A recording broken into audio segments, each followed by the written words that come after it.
Hello, I'm Katie. Welcome to Chicago. I'm going to take you on a tour of my apartment to show you how I apply the theory of redesign to my everyday life. I am not an interior designer, I'm not a decorator, I'm not any of those things. I just know what I like, and I like my home to be comfortable and to reflect my personal style. So whether you're looking for ideas or you just like looking around other people's homes like I do, then I'll show you where I live. Let's go take a tour. This is where we come in the front door from the lovely 70s hallway. Beautiful brick walls, 2 stories, awesome high ceilings, original 19th century timbers. Let's come around the corner. The layout of this apartment is so odd with these timbers in the middle of the room. It's one long room with a kitchen right in the middle. So what we did was separate using curtains. There's a curtain rod up there. I find curtains are my savior, which kind of differentiates the spaces. Here's Chris's office area and my work area with all my random supplies, my sewing machine, bags that I've made, projects waiting to be done, bathroom. Here we go, the 70s tile floors we covered up with this. Isn't that lovely? Covered up with carpet tiles, which I know, weird to have carpet in the bathroom, but if you had the tiles, then you would have done it too. Here we are in the kitchen area. Here on these posts, when Addie was a baby, she was kind of a bruiser, so we covered them in batting and fleece and just haven't taken it down because, well, she still kind of tumbles and runs, so you never know what she's going to do. The hutch over there, I painted the background, and seasonally, which I haven't done yet, I put different patterned wrapping paper back there, so it has a different feel.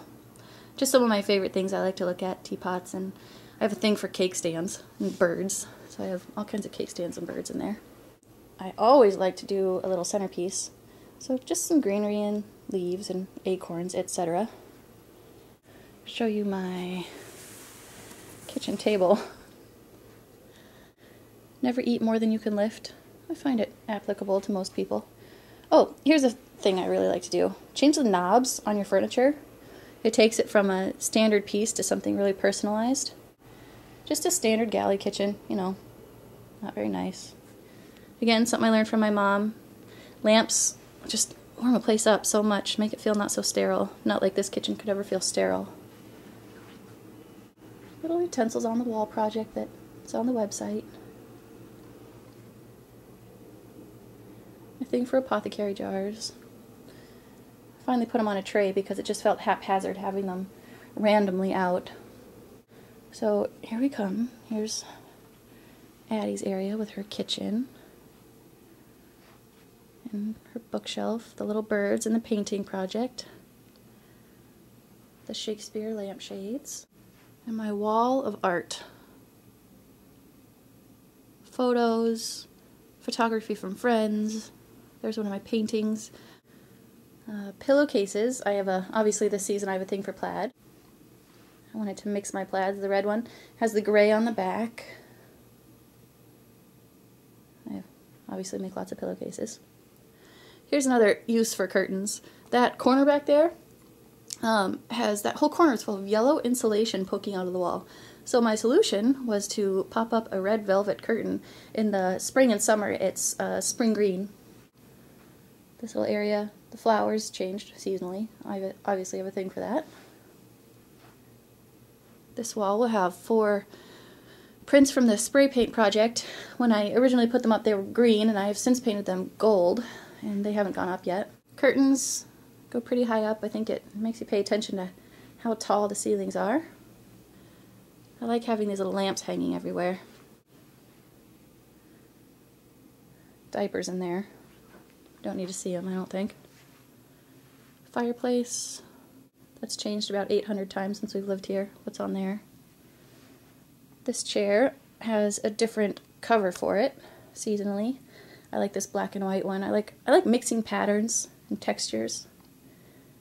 It just feels a little, don't like to be standard. More curtains separating things and lamps. Here's this is just contact paper cut out in letters. If you look at the temporary wall mural post. And in apartments you have to use every inch of space. So this storage closet has been turned into our pantry because obviously our kitchen isn't very big. So we've popped some shelves in there. So it's storage and our pantry. We try to work with what we have.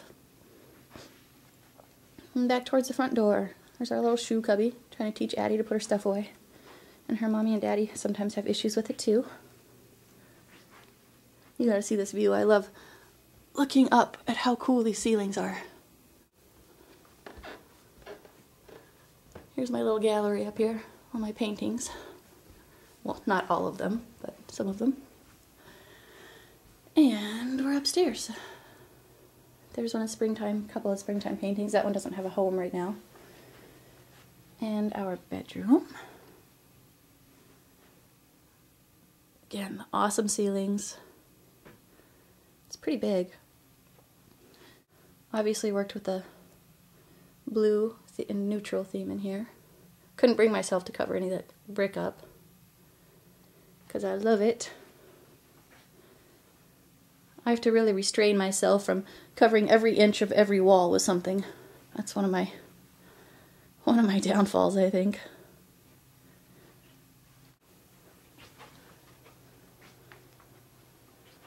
More paintings. And here, oops, here's our bathroom. Now, here's what I'm talking about with the 70s. Awesome tile. Look at this countertop. Isn't that just the most beautiful thing you've ever seen? So instead of fighting it, I decided to work with it, and I got the curtains that tied into the colors in the countertop. I think the curtains are really beautiful. And then worked with the same curtains, trying to make it just feel softer in here, not so bathroomy. And into the second bedroom. Nice big pole as you walk in the room. Here's Addie's nursery. We have her name. There's a letter project that I did before she was born. This big curtain has storage behind it and a door that goes out to the 4th floor. Lots of storage in here. We have 3 closets and only half of them are Addie's clothes. Christopher and I put up this canopy that has been awesome. Makes her feel like a little princess. Addie has chandeliers hanging.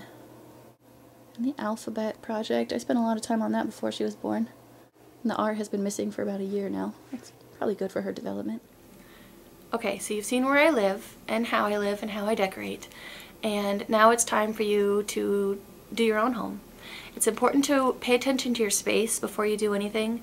And by that I mean, do you live in an apartment, in a condo, in a home, in a loft? And take what that space is giving you and then layer your own personal style on top.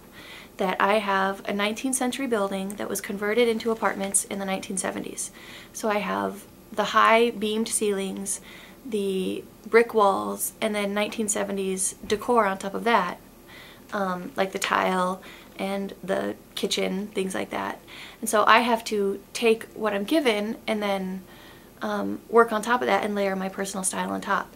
And also in an apartment, in a rental situation, there are things I can't change. And so I need to apply things to the walls that are temporary. I need to use curtains for separation. If you're in a home, you can do a lot more because it's your choice. And so use the things that you're given, whether you own or rent, what kind of architectural details they are, and then put in the things that make you comfortable, put in the things that are beautiful, that make you happy, and you'll be thrilled with your space. As you decorate, let me see, I would love to be a part of your decorating. And thanks for spending some time with me. I'll see you next time when I'm decorating for Christmas. Bye.